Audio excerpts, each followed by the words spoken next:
வானங்களே கேளுங்கள், பூமியே செவிகொடு. இது சிந்திக்கும் காலம், செயல்படும் நேரம். தேவன் பேசுவது எப்படி? முதல் கிறிஸ்மஸை ஒட்டி நடைபெற்ற சம்பவங்கள் உணர்த்தும் ஒரு பேர் உண்மையை தியானிக்க உங்களை அழைக்கிறேன். நம் ஆண்டவர் ஜீவிக்கிறவர், பேசுகிறவர் என்று கூறி அறிவிப்பதோடு பேசுகிறவருக்கு செவி கொடுக்க மற்றவர்களை நாம் அழைக்கிறோம். வேதமும் பேசுகிறவருக்கு நீங்கள் செவி கொடுக்க மாட்டோம் என்று விலகாதபடி எச்சரிக்கையாயிருங்கள். ஏனெனில் பூமியில் பேசினவருக்கு செவி கொடுக்க மாட்டோம் என்று விலகினவர்கள் தப்பி போகாமல் இருக்க, பரலோகத்திலிருந்து பேசுகிறவரை நாம் விட்டு விலகினால் எப்படி தப்பிக்கொள்வோம்? எபிரேயர் 12:25 என்கிறது. ஆனால் இன்றைக்கு அநேகருடைய பிரச்சனை, தேவன் எப்படி பேசுவார், அவருடைய சத்தத்தை கேட்பது எப்படி என்ற கேள்விகளோடு, அவருடைய ஆடாகிய நான் அவர் சத்தம் கேட்க வேண்டுமே, ஏன் நான் கேட்க முடிகிறதில்லை, எனக்காக யாராவது கேட்டு சொல்ல மாட்டார்களா என்று அலைந்து திரிகின்றனர். திகைத்து திசைவாரியும் போகின்றனர். இதனை உபயோகப்படுத்தி சில போலி தீர்க்கர்களும் நாங்கள் கேட்டு சொல்கிறோம் என்று ஜனத்திற்கு தேவ சத்தம் கேட்கும் விதத்தினை சொல்லித்தராமல் தங்களிடம்தான் அவர் பேசுவார் என்பது போல் நடித்து அதற்குரிய கூலியையும் பெற்று கிறிஸ்தவ உலகின் சத்தான அவர் சத்தம் கேட்கும் தன்மை இல்லாமல் போகச் செய்துவிட்டனர். பழைய உடன்படிக்கை அது ஒளிந்து போவது காலத்தில் நடந்தது போல, மோசே நீர் கேட்டு சொல்லும், நாங்கள் கேட்டால் செத்துப்போவோம் என்று புதிய உடன்படிக்கைக்கு கீழ்ப்பட்டோரை பழைய உடன்படிக்கை காலத்திற்கு இவர்கள் தள்ளிவிட்டு விட்டார்கள். 2 கொரிந்தியர் 3:6-8. நம் எல்லாரும் திறந்த முகமாய் முக்காடிட்ட அல்ல, கர்த்தருடைய மகிமையை கண்ணாடியிலே காண்கிறது போல கண்டு மகிமையின் மேல் மகிமை அடைய அழைக்கப்பட்டவர்கள். 2 கொரிந்தியர் 3:13 என்பதனை மறக்கலாகாது. எனவே தேவன் எப்படி பேசுவார் என்பதனை விளக்கும் வண்ணமாக 7 முறைகளை கிறிஸ்மஸ் ஒட்டிய சம்பவங்களில் தேவன் வெளிப்படுத்தியுள்ளார். கிறிஸ்துவின் பிறப்பினை ஜனங்கள் அறிவதற்கு தேவன் செய்தது என்ன என்பதை சிந்திக்கும் கால் நம்முடைய ஆவிக்குரிய வாழ்ப்பிற்கு அது பிரயோஜனமாக இருக்கும் என்பதை உணர்ந்து இவைகளை ஆராய்வோம். முதலாவதாக, மேய்ப்பர்களுக்கு தேவதூதர்கள் மூலமாக செய்தி. லூக்கா 2:8-18. ஒரு தூதன் பேச மற்றவர்களும் அதனை ஆமோதிக்கும் வண்ணம் திரள் கூட்டமாக தோன்றி ஒரு துதி ஆராதனை நடைபெறுகிறது. பிள்ளையை துணிகளிலே சுற்றி முன்னணையில் தாவீதின் ஊரில் காண்பீர்கள், வசனம் 11-12 என்று அவன் சொன்ன வார்த்தையில் தெளிவுண்டு. அப்படியே அவர்கள் கஷ்டமே இல்லாமல் அதனை கண்டுபிடித்தார்கள். தேவதூதர்கள் மூலம் தேவன் பேசுகிறார் என்பதனை நாம் சந்தேகிக்க கூடாதபடி இன்றும் அவர் அப்படி அவர்களை உபயோகப்படுத்தார் என்பது உண்மை. ஆனால் இன்று அநேகர் தேவதூதன் பேசினான் என்று கூறுவது சுய லாபத்திற்காக, ஜனங்கள் அவர்களை மிகவும் தேவனுக்கு நெருங்கியவர்கள் என்பதை காண வேண்டும் என்பதற்காக, அதன் மூலம் தங்களை ஆவிக்குரியவர்கள் என்று காண்பிக்க வேண்டி கூடவே அதனை வைத்து லாபம் சம்பாதிக்க முயல்வதற்காக. எனவே தேவன் தேவதூதர்களை கொண்டு பேசின அந்த எந்த சம்பவத்திலேயும் மேலே சொல்லப்பட்ட இந்த காரியங்கள் நடைபெறவில்லை என்பது தெளிவு. இன்றும் தேவன் தேவதூதர்களை உபயோகப்படுத்துகிறார். ஆயினும் மேய்ப்பர்கள் மிகுந்த ஆவிக்குரியவர்களாய் வாழ்ந்தார்கள் என்பதனால் அல்ல, அவர்களுக்கு தேவ செய்தி மாறாக கீழ்ப்படியக்கூடியவர்கள் என்பதினாலேயே, அவசரம் காட்டுபவர்கள் என்பதினாலேயே, மற்றவர்களுக்கும் அறிவிப்பார்கள், தங்களை பெரியவர்கள் உன்னத நிலையில் உள்ளவர்கள் என்பதனை கூற அல்ல, பிள்ளை இயேசுவை குறித்து பேசுவார்கள் என்பதினாலேயே. வசனம் 15-17. அப்படி ஒப்புக்கொடுத்த ஒரு வாழ்க்கையை வாழ கற்றுக்கொண்டவர்கள் தேவதூதன் மூலமாக தேவ சத்தம் கேட்க வாய்ப்புண்டு. இரண்டாவதாக, வானத்தின் அடையாளங்கள் மூலம் பேசுகிறார். இது சோசியம் பார்ப்பதினால் வருவது அல்ல.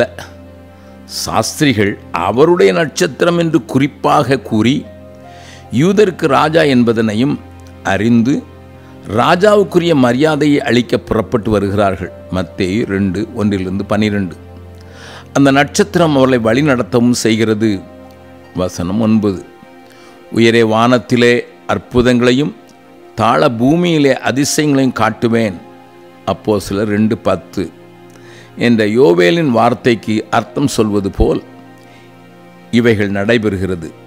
கூடவே வான சாஸ்திரிகளுக்கு அவர்கள் புரிந்து கொள்ளும் மொழியில் தேவன் பேசுகிறார். அவ்வளவே. மத்தேயு 18:3 வானத்தின் தோற்றத்தை நிதானிக்க உங்களுக்கு தெரியுமே என்று இயேசு பரிசேயரை பார்த்து கேட்கவில்லையா? சூரியனிலும் சந்திரனிலும் நட்சத்திரங்களிலும் அடையாளங்கள் தோன்றும். லூக்கா 21:25 என்று இயேசு சொல்லவில்லையா? தேவன் சில வேளைகளில் இப்படியும் பூமிக்கு செய்தி அனுப்புகிறார். மூன்றாவதாக, ராஜாவின் வீட்டில் உள்ளவர்களுக்கு தேவன் சாஸ்திரிகளை வைஸ்மேன் உபயோகப்படுத்துகிறார். மத்தேயு 2:3 கண்டவர்கள் அறிந்து புரிந்து கொண்டவர்கள் அறிவிக்கிறார்கள்.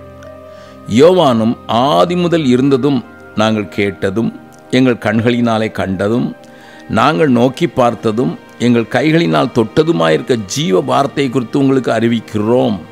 1 யோவான் 1:1 என்று சொல்லவில்லையா?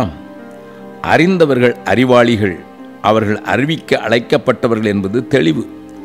அவர்களை நம்பலாம். எனவே தேவன் அப்படிப்பட்டவர்களை உபயோகப்படுத்துகிறார் தன்னுடைய செய்தியினை அறிவிக்க. நான்காவதாக, வேத புஸ்தகத்தில் எழுதப்பட்டவைகள் மூலம் மத்தேயு 12:5-6 எழுதப்பட்ட வார்த்தைகளுக்கு ஒப்பானவைகள் எதுவும் இல்லை எனலாம். வேதப்பாரருக்கு நன்றாய் தெரிந்திருந்தது. ஆனால் கூடவே எழுத்தினை அறியும் அறிவு இருந்தது. அதனை பற்றி கொள்ள இருதயம் இல்லாதிருந்தது. அதுவே அவர்களை இடற பண்ணிற்று. இன்றைக்கும் எழுதப்பட்ட வார்த்தை நம்முடைய கரங்களில் பாதைக்கு தீபமாய் பேதைக்கு ஞானமாய் தரப்பட்டுள்ளது. அதனை தியானிக்க மாத்திரமல்லாமல் எந்த சூழ்நிலையில் எதனை பேச விரும்புகிறார் என்பதனை புரிந்து கொண்ட தியானம் நம்மை அவர் சத்தம் கேட்கும் வழி நடத்தவும் போதுமான வல்லமையை தருவதாக உள்ளது. ஐந்தாவதாக, பரிசுத்த ஆவியானவரால் ஏற்படும் உந்துதல். லூக்கா 2:25-27 தேவ ஆவியினால் நிறைந்த மனிதன் ஒருவன் தேவ ஆவியினால் நடத்தப்படவும் தன்னை விட்டு தர வேண்டும். ரோமர் 8:14-16 அப்படிப்பட்ட வாழ்க்கை வாழ்கிறவர்களை தேவன் இப்படி சுலபமாக நடத்த முடியும். அவர்கள் நடைகளை கர்த்தர் தெளிவாக நடத்தி சரியான நேரத்தில் சரியான முடிவுகளை எடுக்கச் செய்கிறார்.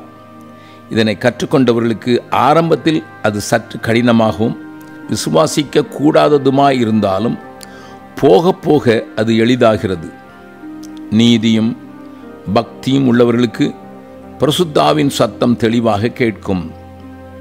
இன்றைய நாட்களில் ஆவியானவர் சொல்கிறார் என்று கூறுகிற அநேகர் தங்கள் ஆவியின் ஏவுதலை பின்பற்றுகிற மதிகட்ட தீர்க்கர்களை. எசேக்கியேல் 13:3 அவர்களுக்கு தேவன் தன்னை விரோதி என்று கூறுகிறதையும் கவனியுங்கள். வசனம் 8-9 எனவே தேவன் ஒரு தரம் விளம்பினார், 2 தரம் கேட்டிருக்கிறேன் என்று தெளிவு இல்லாமல் பரிசுத்த ஆவியானவர் சொன்னார் என்பவைகள் வேத வாக்கியத்தினால் முத்திரையிடப்பட வேண்டும் என்பதனை மறக்காமல் காண கர்த்தர் கிருபை செய்வாராக.